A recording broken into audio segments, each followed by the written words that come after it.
Are you about to sign a hospital contract? Before you do, stop and watch this video. Most doctors have no idea how much of that contract is actually negotiable, and what's buried in that fine print could end up costing you tens of thousands of dollars. In this video, I'm going to break down what you can negotiate, what to look out for, and how to protect yourself before you sign. But before we dive in, I want to be really clear. I'm not an attorney, and this video is not giving legal advice. I always recommend having a healthcare contract attorney look over your agreement before you sign anything. This way it makes sure you're protected. Now, let's start with what everyone cares most about: compensation and bonuses. Every contract's structured a little bit differently. Some doctors get paid straight salary, some get a base plus RVUs, and some are paid entirely on RVU production. If you're not familiar with an RVU, it stands for a relative value unit. It's how hospitals measure and pay for your productivity. The more RVUs you generate, the more revenue you bring in for the hospital, and ideally, the more you should be making. First, let's talk about base salary. Make sure your base salary is actually competitive for your specialty and your location. Don't just take their first offer. Use national benchmarks like MGMA or AAMC data to see where you fall. If you're below the 50th percentile, then there's usually room for negotiation. Next, look closely at your productivity bonuses, especially if they're tied to your RVUs. What's the threshold before you start earning extra income? And are those numbers realistic based on patient volume and scheduling? Many doctors find out later that they're actually going to have to see an impossible amount of patients to even qualify for the bonus. Also, many times you can actually negotiate individual RVUs for certain procedures or services that you do. So make sure you find out what the average is in your area and your specialty. Then there's your sign-on bonus. It's almost always negotiable. You can often ask for a higher amount or request for it to be split, maybe half up front and half after 6 months if you want to do that. Next, if you're moving, check to see if the relocation is paid directly to you or reimbursed to you. You may be able to negotiate the amount and the pay method.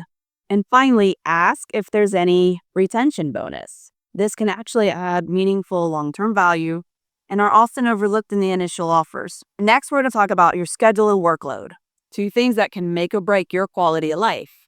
Start by finding out how often you're going to be on call: weekdays, weekends, and holidays.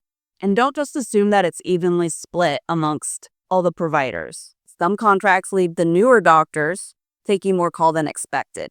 And if you're a new hire, you can often negotiate a lighter call schedule during your first year while you build your patient base. It's not guaranteed, but it's worth asking. However, you can also think of it on the opposite side.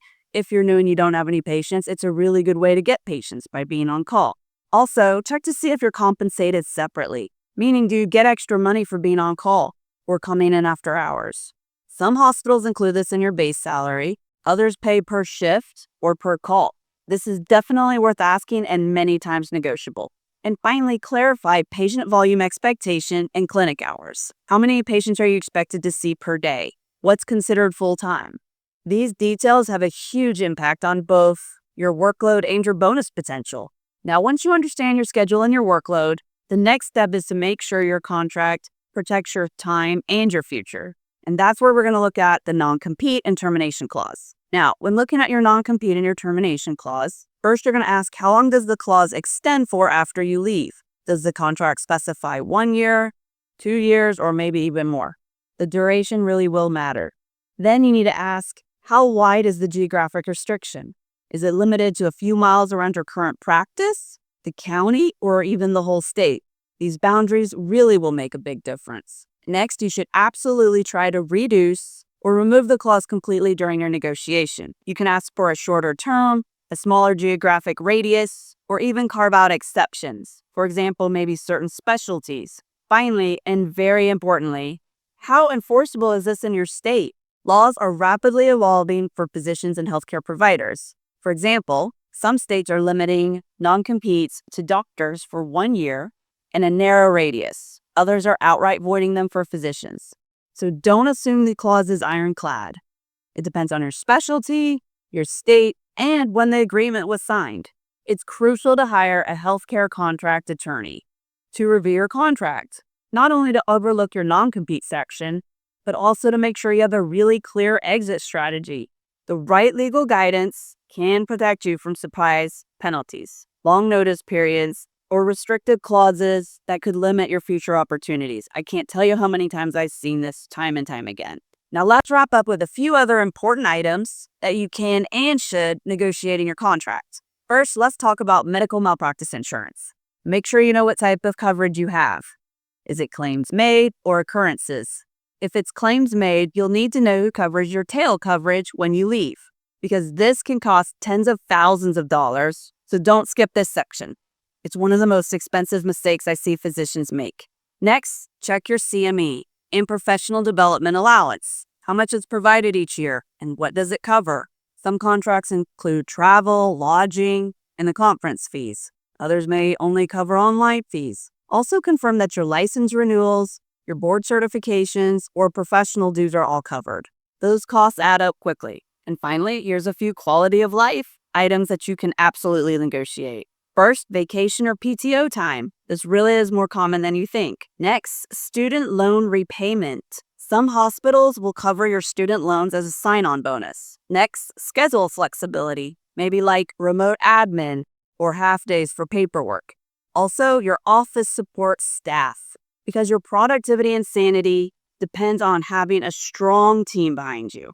These details might seem small, but together they shape your day-to-day experiences and your long-term satisfaction for the job. In summary, don't assume all hospital contracts are set in stone. There's almost always more room to negotiate than they lead on, and those deals can make a huge difference long-term. But before you sign anything, ask yourself this: is hospital employment really what I want? Is it really the right move for you? I've got another great video that breaks down private practices versus hospital employment, and it'll help you figure out the right path that'll align with your goals. So go check it out, and I'll see you in the next video.